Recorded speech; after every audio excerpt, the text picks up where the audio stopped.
আসসালামু আলাইকুম। আশা করি সকলেই ভালো আছেন। প্রিয় চাকরি প্রত্যাশী ভাই ও বোনেরা, nuclear power plant company Bangladesh লিমিটেডে একটা নিয়োগ সার্কুলার প্রকাশ করা হয়েছে। যেখানে কিন্তু অনেকগুলো পদের সংখ্যা রয়েছে। আপনারা এই সার্কুলারটা দেখতে পারেন। আজকে আমরা এই সার্কুলারটা নিয়ে বিস্তারিত আলোচনা করব। এখানে পদের নাম, পদের সংখ্যা, বেতনের স্কেল, শিক্ষাগত যোগ্যতা, কারা আবেদন করতে পারবে, কারা আবেদন করতে পারবে না, সকল কিছু সুন্দরভাবে আমরা এই ভিডিওর মাধ্যমে আলোচনা করব। তো আপনি যদি এই সার্কুলারটা সম্পর্কে সকল ইনফরমেশন জানতে চান, সেক্ষেত্রে অবশ্যই আপনাদেরকে ভিডিওটা সম্পূর্ণ শেষ পর্যন্ত দেখতে হবে, তাহলে আপনারা জানতে পারবেন। এখানে কিন্তু আপনার প্রকৌশলী থেকে নিয়ে একদম মাস্টার্স থেকে নিয়ে এসএসসি থেকে নিয়ে এইচএসসি সকল শিক্ষাগত যোগ্যতার জন্য পদের সংখ্যা রয়েছে। তো আপনারা জানতে চাইলে অবশ্যই ভিডিওটা সম্পূর্ণ শেষ পর্যন্ত দেখবেন, তাহলে আপনারা জানতে পারবেন। তার আগে একটা বিষয় বলে নিই, যারা আমাদের এই চ্যানেলে নতুন এসেছেন, নতুন দেখতে চান, চ্যানেলটাতে অবশ্যই সাবস্ক্রাইব করে রাখবেন। কেননা বাংলাদেশের সরকারি সকল নিয়োগ সার্কুলার আমাদের এই চ্যানেলে আপলোড করা হয়। এজন্য অবশ্যই আপনি আমাদের এই চ্যানেলে সাবস্ক্রাইব করে যুক্ত থাকবেন। তো এটা হচ্ছে nuclear power plant company Bangladesh limited, এনপিসিবিএল সংক্ষিপ্ত রূপে এই প্রতিষ্ঠানের নিয়োগ সার্কুলারটা প্রকাশ করা হয়েছে। তো এটা কিন্তু রিসেন্টলি একটা নিয়োগ সার্কুলার। তো আপনারা এখান থেকে দেখবেন বিষয়গুলো কি বলা আছে।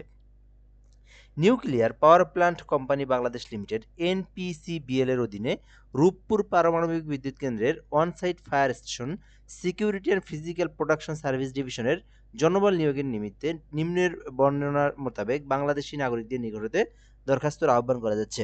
তো এটাতে কিন্তু বাংলাদেশের যে কোনো জেলার যে কোনো প্রার্থী আবেদন করতে পারবে, নারী পুরুষ উভয়ে আবেদন করতে পারবে। আবেদন যদি আপনি করতে চান, সেক্ষেত্রে অনলাইনের মাধ্যমে আপনাকে করতে হবে। তো অনলাইন না, এটা আপনার সম্ভবত অফলাইনের মাধ্যমে আবেদন। সে বিষয়টা আমরা নিচের দিকে গিয়ে দেখব। আচ্ছা, তো এখানে প্রকৌশলী সার্ভার ৮ম গ্রেডে একটি পদ রয়েছে। তো এখানে ৪ জনকে নিয়োগ দেওয়া হবে ৮ম গ্রেডের প্রকৌশলী সার্ভার পদে। তো এইখানে বেতন যেটা ধরা হয়েছে, মাসিক বেতন ৪২,৪০০ টাকা।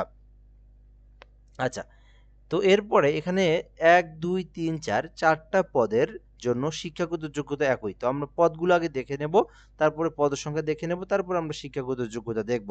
২ নম্বর আছে প্রকৌশলী কোয়ালিটি ৮ম গ্রেড, এই পদে একজনকে নিয়োগ দেওয়া হবে। প্রকৌশলী সফটওয়্যার প্রোগ্রামিং ৮ম গ্রেড, এই পদে একজনকে নিয়োগ দেওয়া হবে। প্রকৌশলী সাইবার সিকিউরিটি ৮ম গ্রেডের, এই পদে একজনকে নিয়োগ দেওয়া হবে।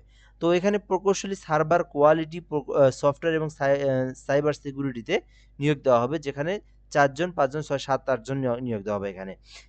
শিক্ষাগত যোগ্যতা বলা আছে, সরকার ও বিশ্ববিদ্যালয় মঞ্জুরি কমিশন কর্তৃক অনুমোদিত কোনো বিশ্ববিদ্যালয় থেকে applied physics and electronics, electrical and electronics engineering অথবা ইলেকট্রিক্যাল অথবা ইলেকট্রনিক অ্যান্ড কমিউনিকেশন ইঞ্জিনিয়ারিং অথবা ইলেকট্রনিক অ্যান্ড কমিউনিকেশন ইঞ্জিনিয়ারিং অথবা information and communication engineering, computer science and information technology, computer science and software engineering, electronic and communication engineering বিষয়ে ৪ বছর মেয়াদী স্নাতকোত্তর degree বা BSc সমমান ডিগ্রি থাকলে আপনি আবেদন করতে পারবেন। আচ্ছা, এই বিষয়টা আমি আবারও আপনাদেরকে বলবো এবং বুঝিয়ে দেওয়ার চেষ্টা করব কারা বেসিক্যালি আবেদন করতে পারবে। তো এখানে যে ডিপার্টমেন্টগুলোর নাম দেওয়া আছে, এখানে প্রায় ৬ থেকে ৭টি ডিপার্টমেন্টের নাম দেওয়া আছে বা সাবজেক্টের নাম দেওয়া আছে। আমি আবারও এগুলো বলি। তো electronics, electrical and electronics engineering, electrical electronics and communication engineering, electronic and telecommunication engineering, information and communication engineering, computer science and information technology, computer science and software engineering, electrical and communication engineering বিষয়ে ৪ বছর। যে সাবজেক্টগুলো বললাম, এই সাবজেক্টগুলো নিয়ে যদি আপনি ৪ বছর মেয়াদী অনার্স কমপ্লিট করেন, তাহলে আপনি আবেদন করতে পারবেন। অর্থাৎ আপনি যদি অনার্সে যে কোনো বিশ্ববিদ্যালয়ে ৪ বছর মেয়াদী অনার্স কমপ্লিট করে থাকেন এই সাবজেক্টগুলোর উপরে থেকে, তাহলে আপনি আবেদন করতে পারবেন। আচ্ছা, দ্বিতীয় কথা, কেউ যদি ডিগ্রি করে থাকে এগুলো নিয়ে, এগুলো কিন্তু ৪ বছর মেয়াদী ডিগ্রিও আছে। সো সেক্ষেত্রে ৪ বছর মেয়াদী ডিগ্রি করা থাকলেও আবেদন করতে পারবে। আর ৩ বছর মেয়াদী যদি কেউ করে থাকে, তাকে মাস্টার্স পাস করতে হবে। আশা করি আপনারা অনার্স এবং ডিগ্রিও বুঝতে পেরেছেন।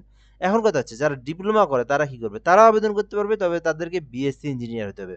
শুধুমাত্র ডিপ্লোমা এই সাবজেক্টের উপরে ওই এসএসসি পাস করে ডিপ্লোমাতে ভর্তি হয়ে আপনার ৪ বছর মেয়াদী ডিপ্লোমা করলে হবে না। ডিপ্লোমা যারা করছে তাদেরকে বিএসসি ইঞ্জিনিয়ার হতে হবে। অর্থাৎ ডিপ্লোমা করার পর বিএসসি করতে হবে এই সাবজেক্টের উপরে, তাহলে আবেদন করতে পারবে। আশা করি এই সকল এই ৪টি পদের এডুকেশনাল কোয়ালিফিকেশনটা আপনারা জানতে পেরেছেন। আচ্ছা, ৫ নম্বর আছে প্রকৌশলী ইলেকট্রনিক্স ৮ম গ্রেডের ১০টি পদ রয়েছে। সো এইটার ক্ষেত্রেও সেম এডুকেশনাল কোয়ালিফিকেশন। যে পদগুলোর নাম বললাম, যে ডিপার্টমেন্টের নাম বললাম, যে সাবজেক্টের নাম বললাম, এই সাবজেক্ট নিয়ে যদি আপনারা অনার্স কমপ্লিট করে থাকেন, ৪ বছর মেয়াদে আবেদন করতে পারবেন। ৬ নম্বর আছে সিনিয়র উপসহকারী প্রকৌশলী access control and security alarm ৯ম গ্রেডের এইটা।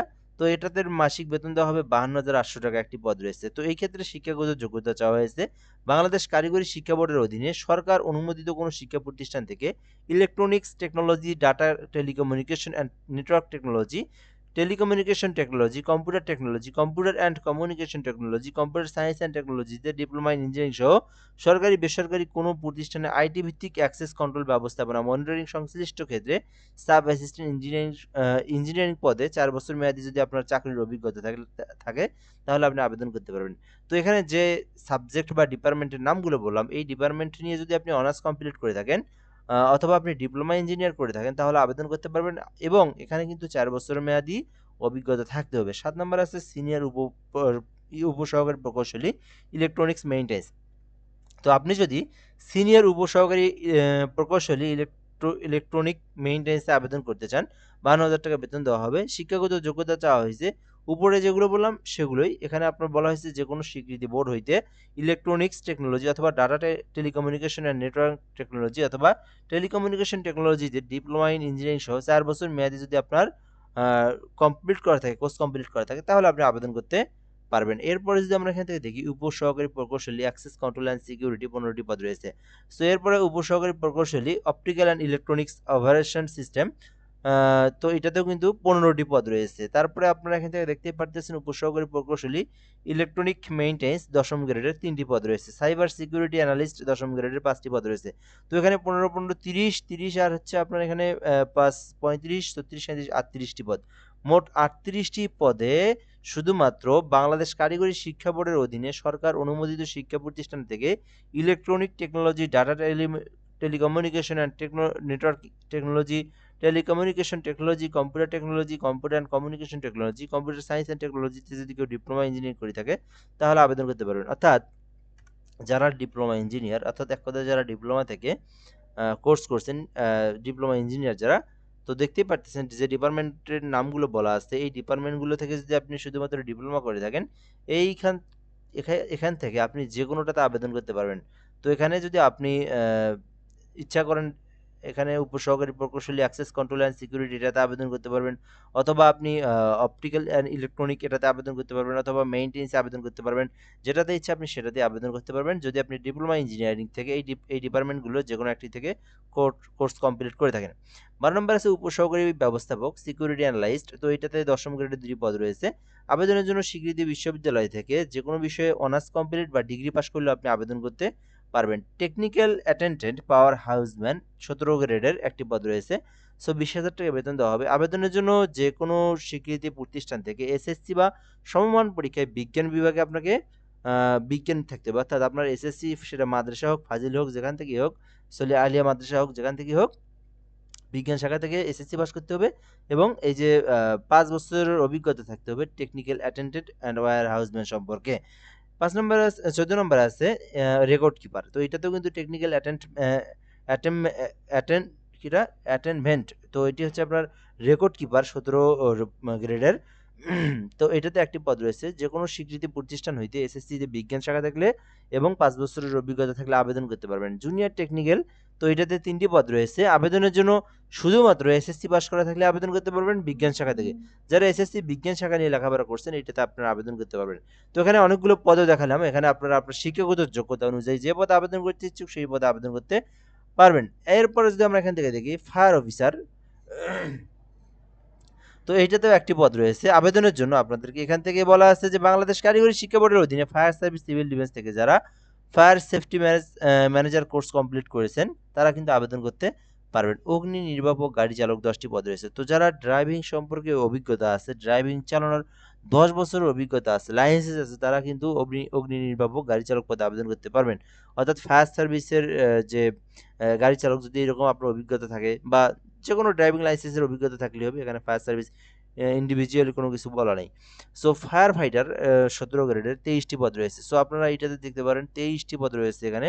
সো এখানে বলা আছে ফায়ার ফাইটার হিসেবে বা ফায়ার ফাইটিং এর কাজে 1 বছরের অভিজ্ঞতা থাকলে আবেদন করতে পারবেন। মেকানিক পদে একটি পদ রয়েছে যে ভারী যানবাহন চালানোর কাজে 10 বছরের অভিজ্ঞতা থাকলে আবেদন করতে পারবেন। ওয়ার্কশপ হেল্পারে যদি আপনার 5 বছরের অভিজ্ঞতা থাকে আবেদন করতে পারবেন। ইলেকট্রিশিয়ান পদে যদি 5 বছরের অভিজ্ঞতা থাকে আবেদন করতে পারবেন। হোজ রিপেয়ারে যদি আপনার 5 বছরের অভিজ্ঞতা থাকে আবেদন করতে পারবেন এবং টায়ারম্যানে যদি 5 বছরের অভিজ্ঞতা থাকে টায়ারম্যানে আবেদন করতে পারবেন। তো এখান থেকে আপনারা আপনার শিক্ষাগত যোগ্যতা অনুযায়ী যে পদে ইচ্ছা সেই পদে আপনি আবেদন করতে পারবেন। সো এখানে যে বিষয়গুলো দেওয়া আছে আবেদন করতে অবশ্যই আপনার রেজাল্ট যেটা থাকতে হবে সেটা হচ্ছে এসএসসি এবং এইচএসসিতে অবশ্যই 5 পয়েন্ট যেটা যেমন এসএসসি এইচএসসিতে 5 পয়েন্ট সেইটাতে 3 বিভাগ থাকতে হবে মিনিমাম এবং 4 পয়েন্টের মধ্যে যেটা যেমন অনার্স ডিগ্রিতে 4 পয়েন্টের মধ্যে হয়ে থাকে সেখানে 2.50 এর উপর আপনার রেজাল্টটা থাকতে হবে তাহলে আপনি আবেদন করতে পারবেন। এরপরে এখানে যে উচ্চতা ওজন এগুলো স্বাভাবিক থাকলেই হবে, এগুলো নিয়ে কোনো ধরনের সমস্যা নাই। আচ্ছা, যেহেতু আপনার অভিজ্ঞতার বলা কথা আছে, তো যাদের অভিজ্ঞতা আছে তো অবশ্যই এই বিষয়গুলো তার মধ্যে আছে। সো তাহলে আবেদন করতে পারবেন। এখন দেখবো আমরা কিভাবে অ্যাপ্লিকেশন করবেন এবং কিভাবে কি করবেন। তো আপনার এখানে দেওয়া আছে বেতন, সুযোগ সুবিধা এবং অন্যান্য শর্তাবলী দেওয়া আছে।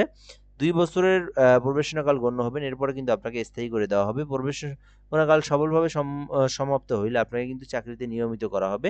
কর্মস্থল এনপিসিবিএল কর্তৃপক্ষ কর্তৃক নির্ধারিত করা হবে। তো তারা চাইলে বাংলাদেশের যে কটা সেক্টর আছে যেকোনো সেক্টরে আপনাকে দিতে পারে। উপরের সকল কলামে টেবিলে 3 নং কলামে বর্ণিত হারে মাসিক মূল বেতন কোম্পানির নিয়ম অনুসারে হবে। তো বেতন যেটা সেটা এখানে কিন্তু দেওয়াই আছে সেই অনুযায়ী হবে। আশা করি আপনারা বুঝতে পেরেছেন এবং এখানে যোগদানের পর আপনাকে গোপনীয়তা সবকিছু রাখতে হবে। এই বিষয়গুলো দেওয়া আছে। এরপর যদি আমরা এখান থেকে দেখি আবেদন এবং নির্বাচন পদ্ধতি। তো আবেদন করার জন্য কিভাবে আপনারা আবেদনটা করবেন? আচ্ছা, এটা কিন্তু আপনার আবেদনটা করতে পারবেন আপনার ফেব্রুয়ারির 10 তারিখ পর্যন্ত। অর্থাৎ 10 ফেব্রুয়ারি পর্যন্ত আবেদনের সময়সীমা রয়েছে। সো আপনি আবেদন করতে চাইলে npcblteletalk.com.bd এই ওয়েবসাইটে প্রবেশ করে আপনার আবেদনটা করতে পারবেন। npcblteletalk.com.bd এই ওয়েবসাইটে প্রবেশ করে আপনারা এই সার্কুলারটাতে আবেদন করতে পারবেন। আচ্ছা, এই ছিল মূলত বিষয়।